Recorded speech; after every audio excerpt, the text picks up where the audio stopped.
ચાલો આપણે વિડીયોની શરૂઆત કરીએ।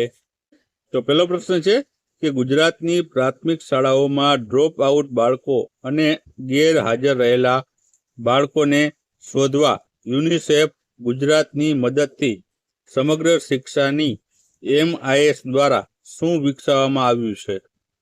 તો ઓપ્શન છે ALS, STP, SDP કે EWS/CTS। તો આમાં જવાબ આવશે મિત્રો તે આવશે ઓપ્શન ડી, EWS/CTS છે તે વિકસાવવામાં આવ્યું છે। ત્યારબાદ આગળનો પ્રશ્ન છે કે વિદ્યાદીપ યોજના અન્વયે ધોરણ 1 થી લઈને 8ના વિદ્યાર્થીઓને કેટલી સહાય આપવામાં આવે છે?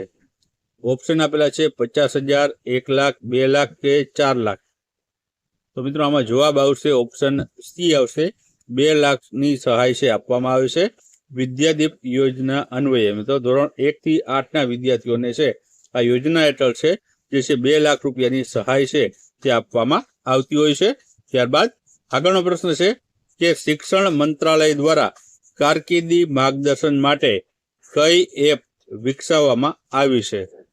ઓપ્શન આપેલા છે my career, my career advisor, your career કે યોર કરિયર એડવાઇઝર। તો આમાં જવાબ શું આવશે? તો આમાં જવાબ આવશે option B, my career advisor નામની એપ છે તે શિક્ષણ મંત્રાલય દ્વારા છે વિકસાવવામાં આવ્યું છે, જેમાં જે છે કારકિર્દી માર્ગદર્શન માટેની આ એપ રહેલી છે। ત્યારબાદ આગળનો પ્રશ્ન છે કે વહાલી દીકરી યોજના હેઠળ રાજ્યની પાત્રતા ધરાવનાર દીકરીઓને કેટલી આર્થિક સહાય આપવામાં આવે છે? તો ઓપ્શન આપેલા છે 1 લાખ, 1,11,000, 1,20,000 કે 1,10,000। તો આમાં જવાબ આવશે ઓપ્શન ડી આવશે, 1,10,000 રૂપિયાની સહાય છે તે આપવામાં આવે છે। મિત્રો આમાં છે અલગ અલગ જે છે સ્ટેપ વાઇઝ તમને છે આમાં સહાય મળતી હોય છે। ત્યારબાદ આગળનો પ્રશ્ન આપણે જોઈએ તો દિવ્યાંગ વિદ્યાર્થીઓની RPWD એક્ટ 2016 અંતર્ગત નિયત થયેલ વિવિધ ડિસેબિલિટી તપાસ માટે ભારત સરકાર દ્વારા તૈયાર કરેલ એપ કઈ છે? તો એપનું નામ પૂછવામાં આવ્યું છે। તો ઓપ્શન આપેલા છે UDAIS, પ્રશસ્ત, જીશાલા કે દીક્ષા। તો આમાં જવાબ આવશે ઓપ્શન બી આવશે, પ્રશસ્ત છે તે એપ છે તે તૈયાર કરવામાં આવી છે। ત્યારબાદ આગળનો પ્રશ્ન છે કે શિક્ષક દિન નિમિત્તે શિક્ષણ વિભાગ દ્વારા તૈયાર કરવામાં આવેલ શોર્ટ ફિલ્મનું નામ શું છે? ઓપ્શન છે શિક્ષક ભી કભી સાધારણ નહીં હોતા, સુનેરી ભવિષ્યનું વર્તમાન શિક્ષક, અમારા શિક્ષક, અમારા માર્ગદર્શક કે આચાર્ય દેવો ભવ। તો આમાં જવાબ આવશે મિત્રો તે આવશે ઓપ્શન સી આવશે, અમારા શિક્ષક, અમારા માર્ગદર્શક છે। મિત્રો આ શોર્ટ ફિલ્મ છે શિક્ષક દિન નિમિત્તે છે શિક્ષણ વિભાગ દ્વારા તૈયાર કરવામાં આવેલી હતી। ત્યારબાદ આગળનો પ્રશ્ન છે કે તાજેતરમાં મુખ્યમંત્રી શ્રી ભૂપેન્દ્રભાઈ પટેલે શાળા પ્રવેશોત્સવ કન્યા કેળવણી મહોત્સવના 23મા ચરણનો રાજ્યવ્યાપી જે પ્રારંભ છે તે ખાલી જગ્યા જિલ્લાના દીવડા PMC સ્કૂલથી કરાવ્યો હતો। તો મિત્રો આ પૂછવામાં આવ્યું છે કે ક્યાંથી કરાવ્યો છે? તો ઓપ્શન આપેલા છે દાહોદ, મહીસાગર, સુરત કે નવસારીથી।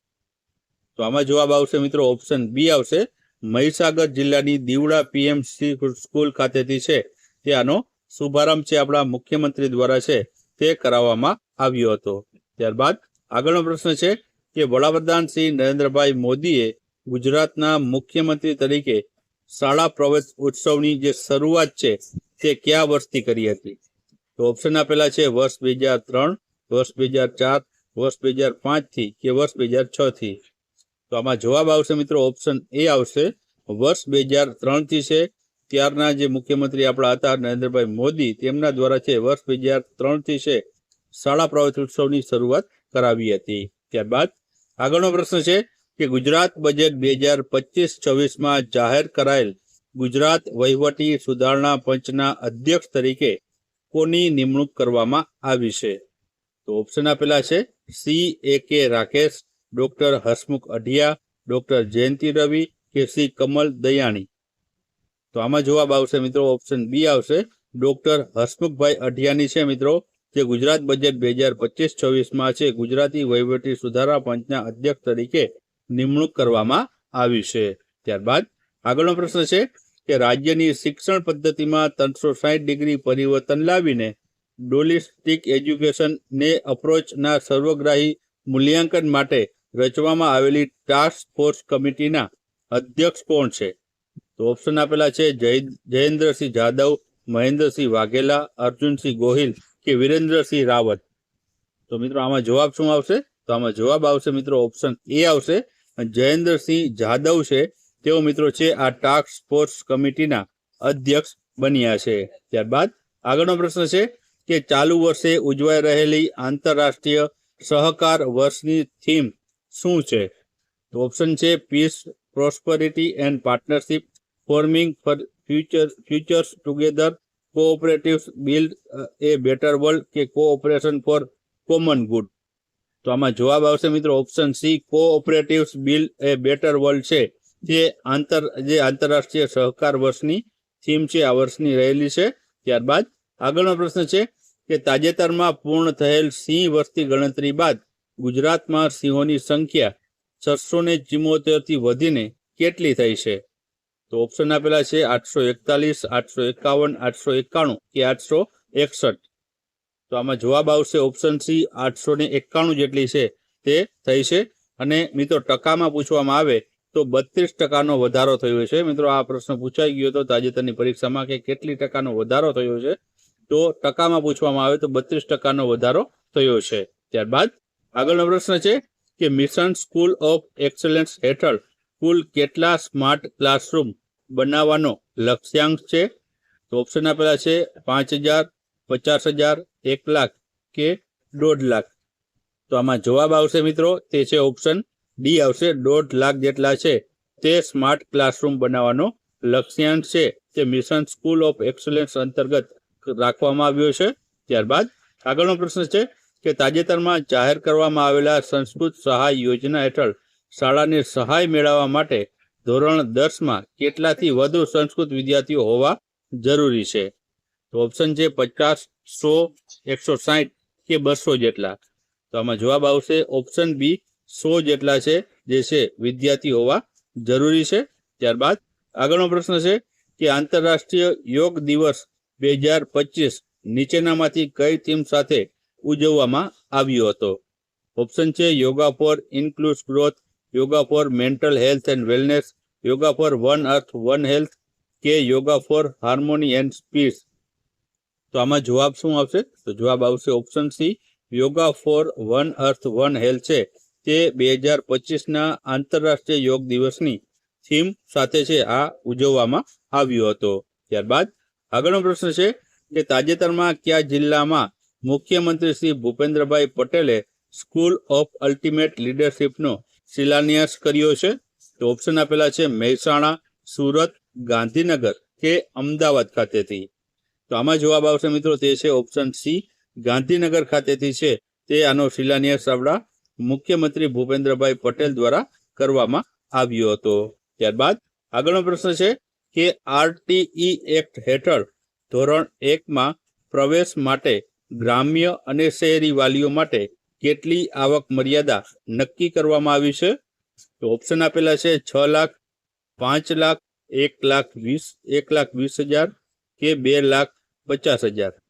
તો આમાં જવાબ આવશે મિત્રો તે છે ઓપ્શન એ, 6 લાખ સુધીની જે આવક મર્યાદા છે જે નક્કી કરવામાં આવી છે આરટીઆઈ એક્ટ હેઠળ ધોરણ 1માં પ્રવેશ માટે. કે ભારત સરકાર દ્વારા સ્થાનિક ભાષાઓના ઉપયોગ માટે બનાવવામાં આવેલ એઆઈ આધારિત કઈ એપ છે? તો ઓપ્શન છે ભાષા સજ્જતા, ભાષિણી, અનુબંધન કે ભાષા સૌંદર્ય. તો આમાં જવાબ આવશે ઓપ્શન બી, ભાષિણી જે છે એપ છે બનાવવામાં આવી છે જે સ્થાનિક ભાષાના ઉપયોગ માટે છે એ આધારિત આ એપ રહેલી છે. ત્યારબાદ આગળનો પ્રશ્ન છે કે મુખ્યમંત્રી જ્ઞાન સાધના યોજના હેઠળ રાજ્યના કેટલા તેજસ્વી વિદ્યાર્થીઓને સ્કોલરશીપ આપવામાં આવે છે? તો ઓપ્શન આપેલા છે 25,000, 30,000, 25,000 કે 35,000.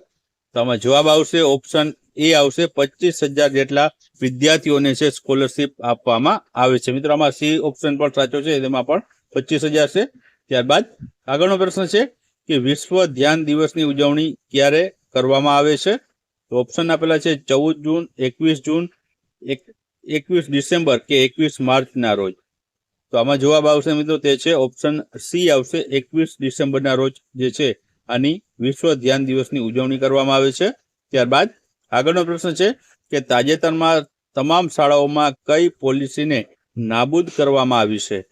ઓપ્શન આપેલા છે ભાર વિનાના ભણતરનું, શાળા સલામતી સપ્તાહ, નો ડિટેન્શન પોલિસી કે વિદ્યાર્થીઓને માનસિક ત્રાસ પર પ્રતિબંધ. તો આમાં જવાબ આવશે ઓપ્શન સી આવશે, નો ડિટેન્શન પોલિસી છે તેને નાબૂદ કરવામાં આવી છે. ત્યારબાદ મુખ્યમંત્રીને મળતી ભેટ સોગાતોને છે કયા ઉપયોગ માટે લેવામાં આવે છે? ઓપ્શન આપેલા છે ગરીબી નિવારણ, કુપોષિત બાળકો માટે ભોજનની વ્યવસ્થા માટે, રાજ્યની નિરાધાર કુટુંબોને સહાય માટે કે કન્યા કેળવણી માટે. તો આમાં જવાબ આવશે ઓપ્શન ડી આવશે, કન્યા કેળવણી માટે મિત્રો છે આનો ઉપયોગ થાય છે. મુખ્યમંત્રીશ્રીને જે પણ ભેટ મળે છે અથવા તો સોગાતો મળે છે તેનો ઉપયોગ છે મિત્રો કન્યા કેળવણી માટે કરવામાં આવતું હોય છે. ત્યારબાદ આગળનો પ્રશ્ન છે કે વાંચન પ્રવૃત્તિને વેગ આપવા માટે કોણે રાજ્ય સરકારના વિદ્યા સમીક્ષા કેન્દ્ર સાથે MOU કર્યા છે? તો ઓપ્શન છે Reliance energy, Nayara energy, Bharat petroleum કે હિન્દુસ્તાન ઓઇલે. તો આમાં જવાબ આવશે ઓપ્શન બી આવશે, નયારા એનર્જી છે તેમણે છે આ MOU છે મિત્રો જે છે સરકારની વિદ્યા સમીક્ષા કેન્દ્ર સાથે કર્યા છે, જે વાંચન પ્રવૃત્તિને વેગ આપવા માટે મદદરૂપ થશે. ત્યારબાદ આગળનો પ્રશ્ન છે કે તાજેતરમાં ગુજરાત કેટલી નગરપાલિકાઓને મહાનગરપાલિકાઓમાં સમાવેશ કર્યો છે? તો જવાબ ઓપ્શન આપેલા છે 8, 17, 9 કે 10. તો જવાબ આવશે 9 જેટલી જે છે નગરપાલિકાઓનો છે હવે મહાનગરપાલિકાઓમાં સમાવેશ કરવામાં આવ્યો છે. અને હાલ મિત્રો છે મહાનગરપાલિકાઓ પૂછવામાં આવે કે ગુજરાતમાં કેટલી મહાનગરપાલિકાઓ છે તો 17 જેટલી મહાનગરપાલિકાઓ આવેલી છે. ત્યારબાદ આગળનો પ્રશ્ન છે કે બાળકો કલા અને જ્ઞાન મળે તે હેતુથી ક્યાં પ્રેરણા પ્રોજેક્ટ છે શરૂ કરવામાં આવ્યો છે? તો ઓપ્શન આપેલા છે વડનગર, વારાણસી, લોકભારતી સણોસરા કે નાલંદા ખાતે. તો આમાં જવાબ આવશે ઓપ્શન એ, વડનગર ખાતે છે તે આની જે છે તે શરૂઆત કરવામાં આવી હતી પ્રેરણા પ્રોજેક્ટની. ત્યારબાદ આગળનો પ્રશ્ન છે કે હાલમાં જ ગુજરાત વિદ્યાપીઠનો 71મો દીક્ષાંત સમારોહ યોજાયો, તેમાં મુખ્ય અતિથિ તરીકે કોણ હાજરી આપેલી? ઓપ્શન આપેલા છે આચાર્ય દેવવ્રત, દ્રૌપદી મુર્મુ, ભૂપેન્દ્રભાઈ પટેલ કે અમિત શાહે. તો આમાં જવાબ આવશે મિત્રો ઓપ્શન બી, દ્રૌપદી મુર્મુ છે તેમણે મિત્રો છે ગુજરાત વિદ્યાપીઠના આ 71મા દીક્ષાંત સમારોહમાં છે મુખ્ય અતિથિ તરીકે તેમણે હાજરી આપી હતી. તો હાલમાં જ UN દ્વારા છે તે કયા દિવસને આંતરરાષ્ટ્રીય ધ્યાન દિવસ તરીકે ઉજવવાનું નક્કી કરેલ છે? તો ઓપ્શન આપેલા છે 21 જૂન, 21 જાન્યુઆરી, 21 ડિસેમ્બર કે 21 મેના દિવસને. તો આમાં જવાબ આવશે મિત્રો તે છે ઓપ્શન સી આવશે, 21 ડિસેમ્બરના દિવસને જે છે UN દ્વારા છે તે આંતરરાષ્ટ્રીય ધ્યાન દિવસ તરીકે ઉજવવાનું નક્કી કરેલું છે. ત્યારબાદ આગળનો પ્રશ્ન છે કે ગુજરાતમાં કેબિનેટ શિક્ષણ મંત્રી તરીકે હાલમાં જ કોની નિમણૂક થયેલ છે? મિત્રો અહીં કેબિનેટ શિક્ષણ મંત્રીની વાત થઈ છે. તો ઓપ્શન આપેલા છે રીવાબા જાડેજા, પ્રદ્યુમન વાજા, ત્રિકમભાઈ છાંગા કે કુબેરભાઈ ડિંડોર. તો આમાં જવાબ આવશે મિત્રો ઓપ્શન બી આવશે, પ્રદ્યુમન વાજા છે તેઓ મિત્રો છે ગુજરાતના કેબિનેટ શિક્ષણ મંત્રી છે બન્યા છે. ત્યારબાદ આગળનો પ્રશ્ન છે કે વર્ષ 2025માં ગુજરાતમાં કયું સાંસ્કૃતિક વન 26મું સાંસ્કૃતિક વન બન્યું છે? તો જો ઓપ્શન આપેલા છે Galteshwar one, Harsiddhi one, Ram one કે મારુતિ વન. તો આમાં જવાબ આવશે મિત્રો ઓપ્શન એ આવશે, ગળતેશ્વર વન છે તે વર્ષ 2025માં ગુજરાતમાં 26મું સાંસ્કૃતિક વન બન્યું છે.